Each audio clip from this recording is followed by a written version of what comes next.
Tere õhtust, korvpallisõbrad! Pallkorvi alustab taas. Tänases saates räägime me Euroopa tippklubist Moskva CSKAst, uued legionärid hankinud Avis Rapla korvpallimeeskonnast ja Tartu Ülikool Rocki värskest täiendusest Reinar Hallikust.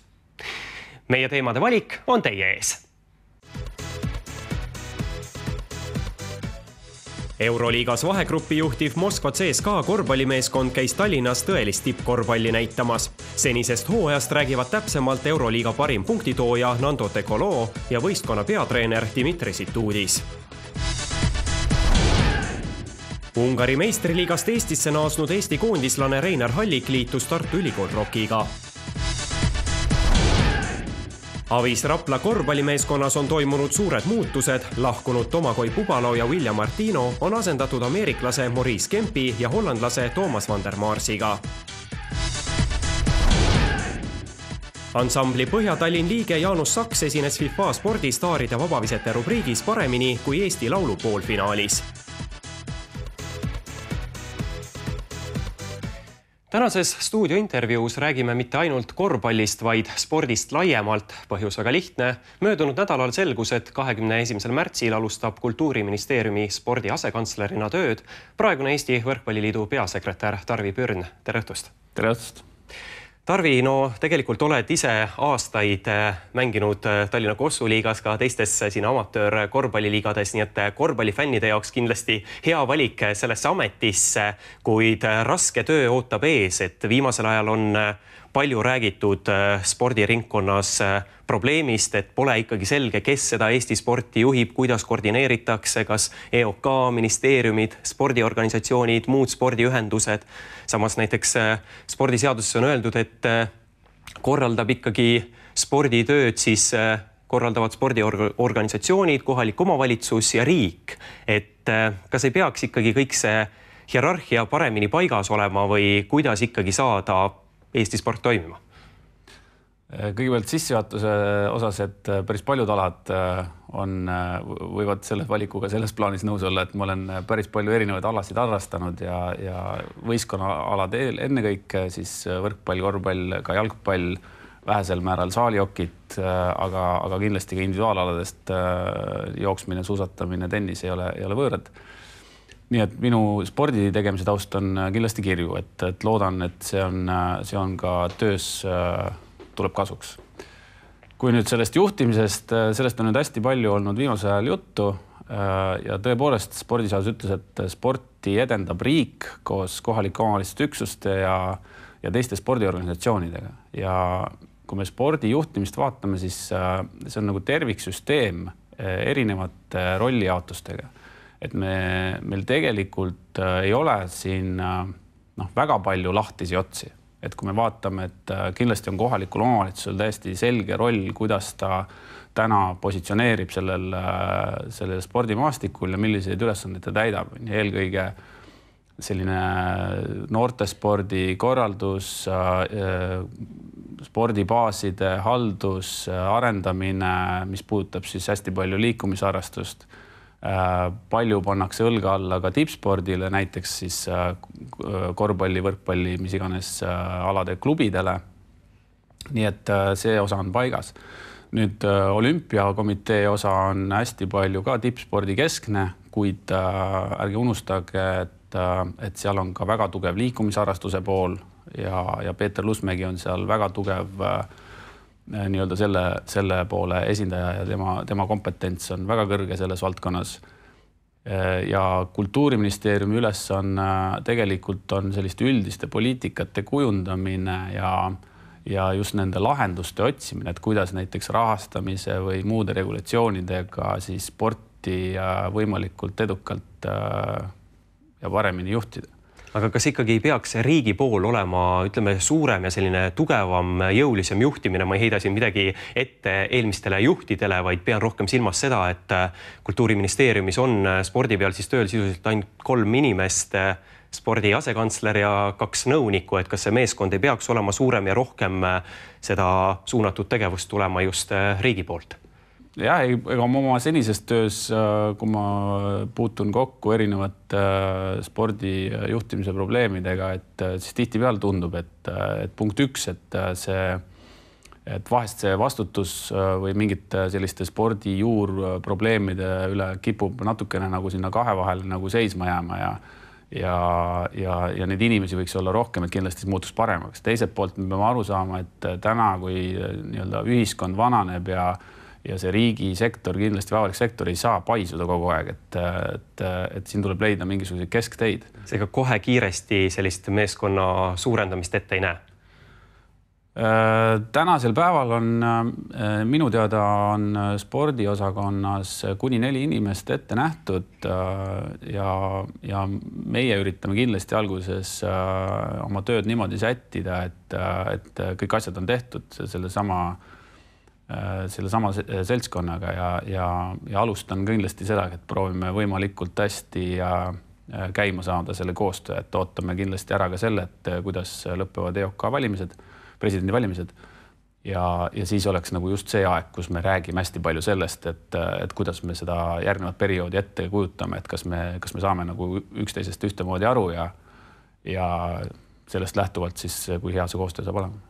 Aga enne, kui hakkame rääkima spordi rahastamisest, vaatame videolugu Euroopa tippklubist Moskva CSKAst, kellel finantsprobleeme pole.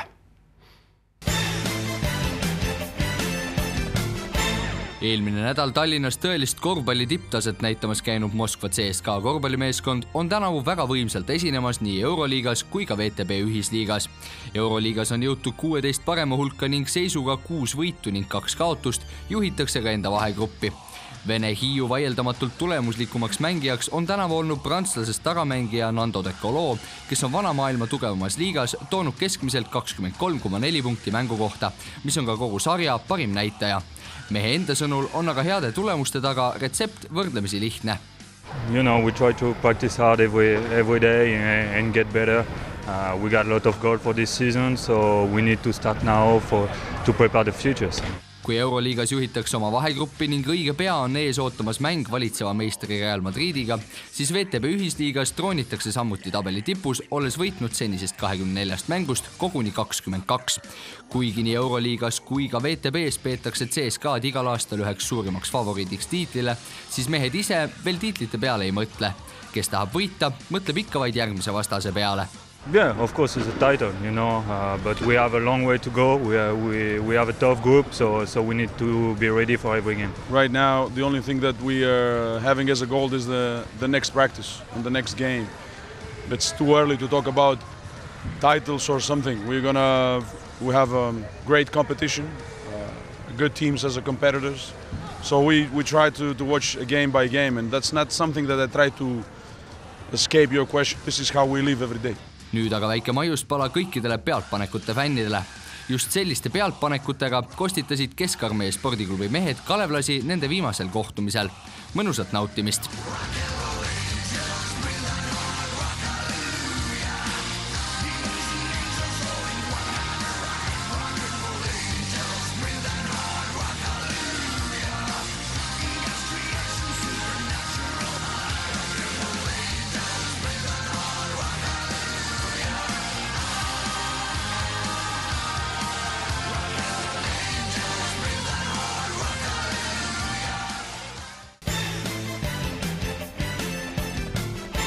Jätkame vestlusstuudiost ja räägiks järgnevalt spordi rahastamisest. Esiteks, et kas poleks nüüd mõistlikum ikkagi riigipoolselt tuua täielikult rahastamine spordiosakonna alla, et praegu ikkagi riigi tasandil rahastatakse ju tegelikult sporti nii Kultuuriministeeriumist, Sotsiaalministeeriumist kui ka Haridusministeeriumist? Jah, tegelikult see kanalite arv on päris suur. Ja praegu ongi, juba praegu tegeletakse nii-öelda uute rahastamisaluste väljatöötamisega. Et lisaks sellele, et raha on kogu aeg puudu, ongi üks peamisi probleeme selles, et see rahastamine on hästi killustatud, ehk siis väga erinevate kanalite kaudu. Ta on hästi projektipõhine, ehk siis spordiorganisatsioonidel on väga keeruline sellises projektipõhisuses teha pikaajalisi programme ja plaane. Et on räägitud ka sellest näiteks, et millised on need prioriteetsed alad või peaks näiteks tekitama kuidagi eelisarendatavad alad.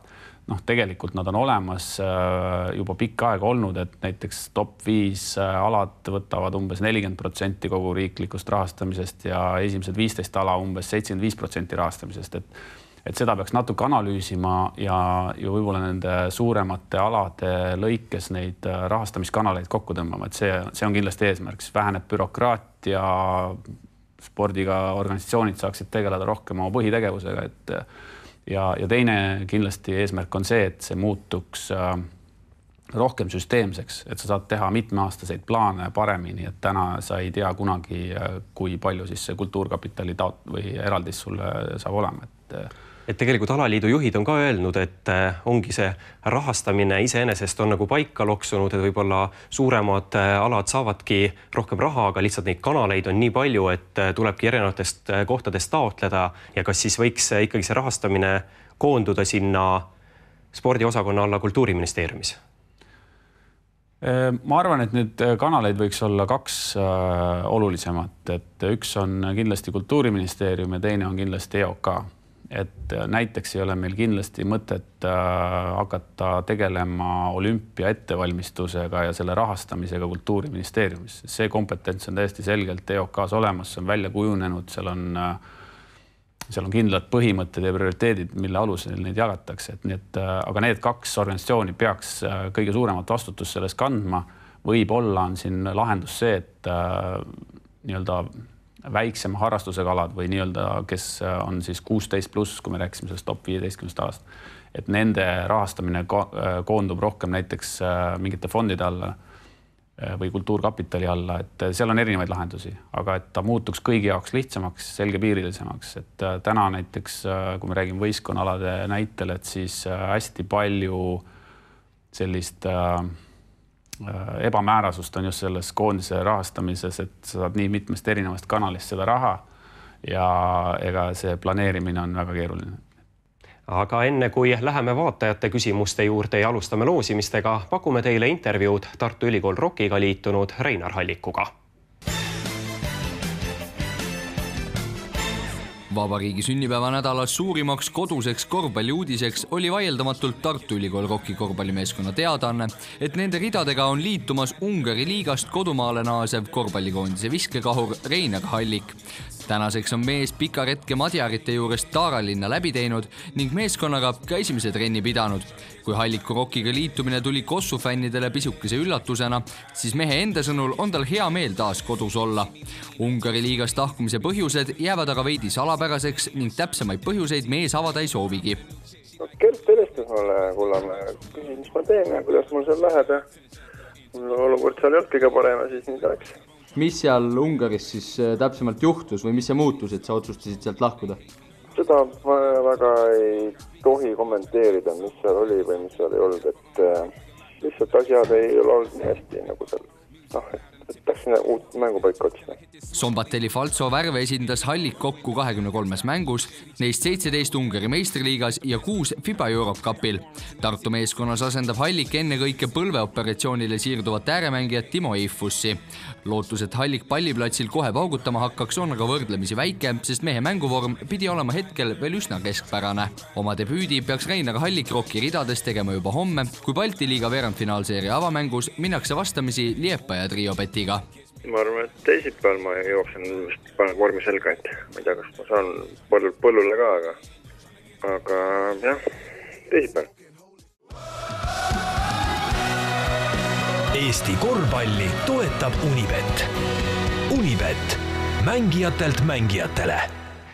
Enne tänast saadet sai meie Facebooki lehel saata küsimusi Tarvi Pürnile ja parimale küsijale. Lubasime auhinnaks ajakirja Basketball 6 kuu tellimuse ning seekord oli mul tegelikult valikut lihtne teha, sest enamus küsimused olid korvpallialased, millele Tarvil arvatavasti oleks raske vastata ja seega võidab auhinna Erki Leek, kes küsis spordi kohta üldisemalt ja tema küsimus kõlas järgnevalt.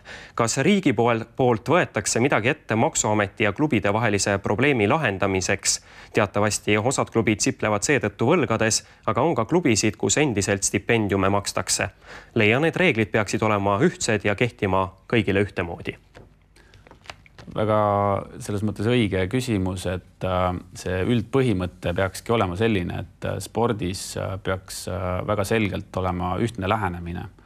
Et täna seadus annab võimaluse tõlgendada stipendiumide maksmist võistkonnaaladel töötasuna, aga individuaalaladel selline lähenemine ei ole võimalik, kuna seal on hästi individuaalne nii-öelda juhtimine, et see selline ebakõla on sinna seadusandlusest sisse kirjutatud ja see kindlasti peab sellega tegelema, sest et ta on selline katusprobleem spordis, kus teatud erinevad spordialad on erinevalt käsitletud. Et ma ei tahaksin anda hinnanguid, kas stipendium on hea või halb asi, et fakt on see, et stipendium tegelikult täna on seaduse järgi täiesti legaalne spordi ja sportlaste toetamise viis ja ta omal ajal sai sisse viidud just tänu sellele, et see sportlaste rahastamine oleks lihtsam ja tekiks nii-öelda lisavõimalus või nii-öelda täiendavate ressursside saamine sporti. Et me võime arutleda selle üle, et kas see täna on nagu aktuaalne või ei ole aktuaalne, et ma arvan, et kindlasti spordi rahastamine ei ole nii heas seisus, et me võiksime sellise rahastamisviisi üldse nagu ära lõpetada. Igal juhul palju õnne siis veel kord Erki Leegile, ajakirja Basketball 6 kuu tellimus on teie. Meie jätkame saadet aga ülevaatega Rapla korvpallimeeskonnast. Nagu korvpallifännid kindlasti teavad, on Avis Rapla korvpallimeeskond viimastel kuudel aktiivselt otsinud uusi mängijaid, kes asendaks meeskonna juurest lahkunud Tomagoi Pubalot ning Villar Tiinot. Uued mehed on leitud Maurice Kempi ning Toomas Vander Maarsi näol. Oleme tulnud siia Sadolini spordihoonesse, et näha, mis meestega tegemist on. Lähme vaatame järgi. Nii hollandlasest keskmängija Toomas Vander Maars kui ka ameeriklasest äär Maurice Kemp on tänaseks Rapla meeskonna eest oma esimesed mängud pidanud ning esmamulje on meestest igati positiivne. Näiteks Vander Maars on 5 Alexela meistriliiga mänguga toonud keskmiselt igati soliidset 21,4 punkti ning 11 lauapalli mängu kohta. Taolise algusega on selgelt rahul nii mängija ise kui ka Rapla peatreener Aivar Kuusmaa. I'm a back to the basket player, so I'm a true center. As you can probably tell by the way I play. What can you expect from me? Well, just to give it my all every time. Go for the rebounds, be a presence defensively and finish around the basket. Ma arvan, et meie võistkonna jaoks küllaltki korralik mängumees ja kui kaugele ta või kui kõrgele ta kunagi jõuab või lendab, eks see paistab hiljem, aga ma arvan, et temast on kindlasti abi meile. Tundub, et ka üsna kiirelt kohanenud Eesti liigaga, et esimeses 4 mängus keskmiselt 21 punkti vist mängu kohta, et päris korralikud näitajad. Jah, ega üks on Eesti liiga, üks on muud liigad, aga antud seisus praegu jah, et küllaltki korralikud numbrid teinud ja ega me ise ka lootsime, et ta iga mäng ikkagi tabeli ära teeb. Rapla uusim täiendus 25-aastane ja 203 sentimeetri pikkune ääremängija Maurice Kemp on Rapla ridades pidanud tänaseks 2 kohtumist ning alles sulandub meeskonda sisse. See ei ole ka meest takistanud korralikke esitusi näitamast. Näiteks viimatises kohtumises PC Valga meeskonna vastu, milles Rapla küll pidi piirilinna paremust tunnistama, skooris mees koguni 24 silma. I'm looking forward to just working hard in practice, kind of getting more adjusted with my teammates and just, building on that. What can we expect from you? What kind of player are you? I like to think I'm hard working, just going to give it 110% when I'm on the court and just willing to do anything the coaches need me to do, to help the team. Paistab küll niuke kleenuka, aga suhteliselt ikkagi füüsis on korras ja nüüd aeg näitab, et nüüd järgmised trennid ja mängud näitavad, et mis mehega tegu on, aga ma usun, et ta Eurokappi korralikult mänginud ja eks ta samamoodi ikkagi, ma arvan, annab võistkonnale juurde,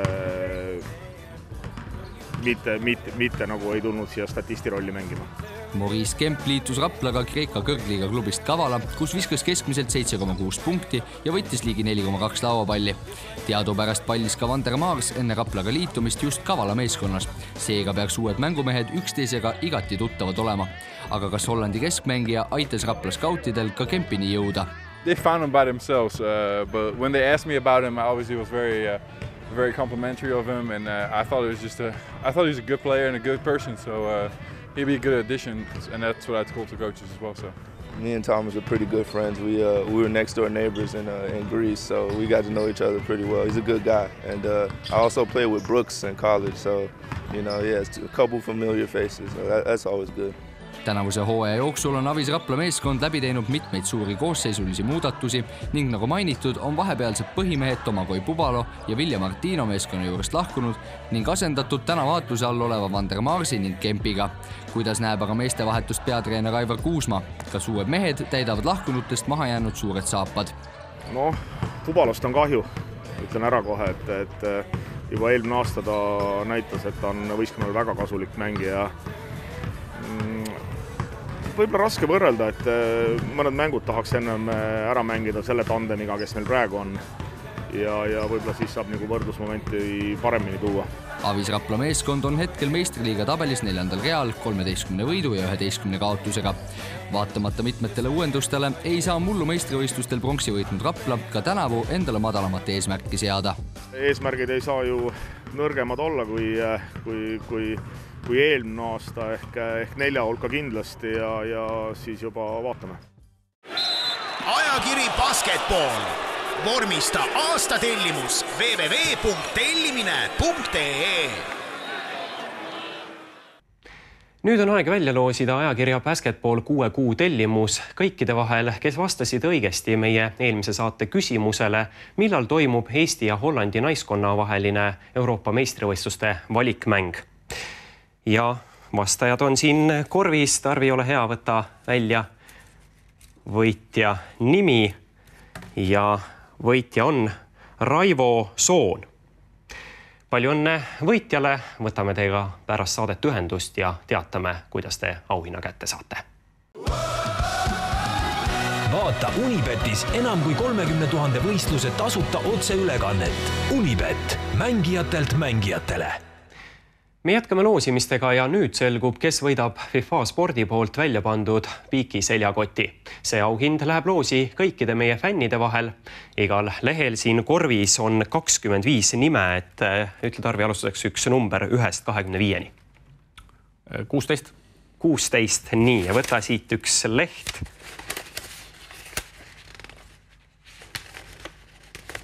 Nii, tuleb üks välja kleepunud üksteise külge. Nii, 16 on Timo Under Pressure, nii et selline Facebooki kasutajanimi. Palju õnne võitjale, võtame teiega pärast saadet ühendust ja teatame, kuidas auhind teieni jõuab. Aga aitäh Tarvi stuudiosse tulemast ja edu Eesti spordi arendamisel. Aitäh! Meie jätkame nüüd aga FIFA spordi staaride rubriigiga, kus esineb Jaanus Saks, kes küll sel nädalavahetusel toimuva Eesti Laul 2016 konkursi finaali ei pääsenud, kuid räägib oma mõtetest seoses selle lauluvõistlusega.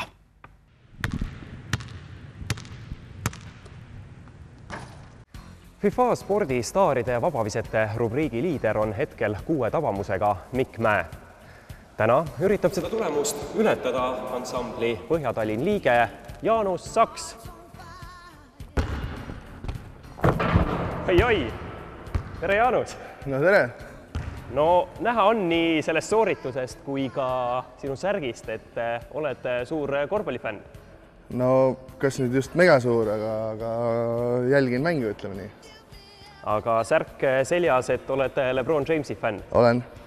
Oled, jah? Jah. Aga Eesti Laulu finaal ees ootamas, et kuidas sa leiad, et kas Eesti Laulul ikkagi peaks laulud olema eesti keeles või ei ole see nii oluline? Noh, see on kahe otsaga asi, et kui on Eesti Laul, siis võiks olla eesti keeles, aga kui läheb sinna Eestit esindama, et siis seal ilmselt ingliskeelse sisuga lood on nagu inimestele vastuvõetamad. Aga kui nüüd tulla, ütleme, teiste projektide juurde veel, et millega hetkel tegeled, salvestad mingid muusikad, mis plaanid on? Jah, et siin hiljuti tuli Põhja-Tallinna uus plaat välja ja nüüd ma vaikselt teen oma mingit soolo asja ka ja siis on veel igast projektid on käsil. Eks vaikselt teeme neid. aga räägi veel, kuidas on sinu suhted üldse spordiga? Jälgid, vaatad televiisorist, tegeled ise millegagi? Kunagi käisin ise ka korvpalli mängimas, aga kuidagi muusika ja korvpall ja kuidagi omavahel ei saanud neid siduda, et siis valisin muusika, aga praegult pigem vaatan ise. Suvel käin loopimas Kossu. Aga täna ootab siin nüüd 10 viset. Mikk Mäel hetkel kirjas 6 tabamust. Tabel on päris tihe, et mis sa arvad, palju ära paned? Ma ei kujuta, et see oleneb kõik, kuidas tunne on hetkel. Pole ammu loopinud ka, praegu on talv ja pole käinud ammu loopimas, aga võib-olla 2 tükki saab ikka sisse. Aga hakkab pihta. Okei. Napid, 1-0. Olemas, esimene olemas. Oi, tundub nii, et harjutamine ei ole kõige tähtsam. Käsi on nii hea. 4-3. 6-3. 4 viset veel, kui kõik paned ära, oled uus liider. Oho, ei pane nagu nii. 7-4. Ja 8-5. Ja kas õnnestub piigistada Mikk Mäega? 9-6. No nii, viimane vise hetkel esikoha jagamine Mikk Mäega. Kas tõused liidriks? Ja tuli 10-7. 70% pole üldse halb. Who the fuck is Mikk Mäe? No näha on, et korvpalliga oled sina peal, et 10-7, kuidas ise rahule jäid? Normaalne tulemus, 70%. Selles mõttes pole halb. Peaksid äkki ikkagi hakkama uuesti korvpalliga tegelema, et sul sellist keha ka on, et isegi meie pallkorvisärk ei mahtunud selga, et siin harrastajate liigas peaksid äkki ka kaasa lööma? No, miks mitte? Ei, ma olen mõelnud, jah, aga pole seda aega pealt üldse nii palju.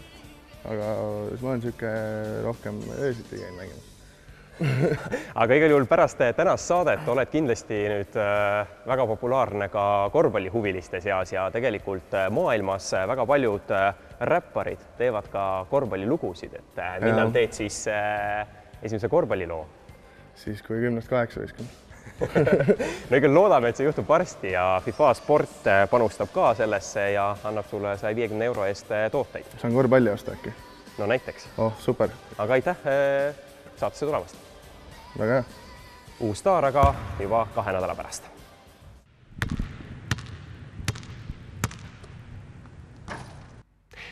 FIFA Sport paneb ka järgmises saates välja auhinna. Selle Spaldingu korvpalli loosime välja kõikide meie fännide vahel, nii et liituge ikka meie Facebooki lehega. Pallkorvi Facebooki lehel jagame ka teisi auhindu, nii et tulge ja laikige.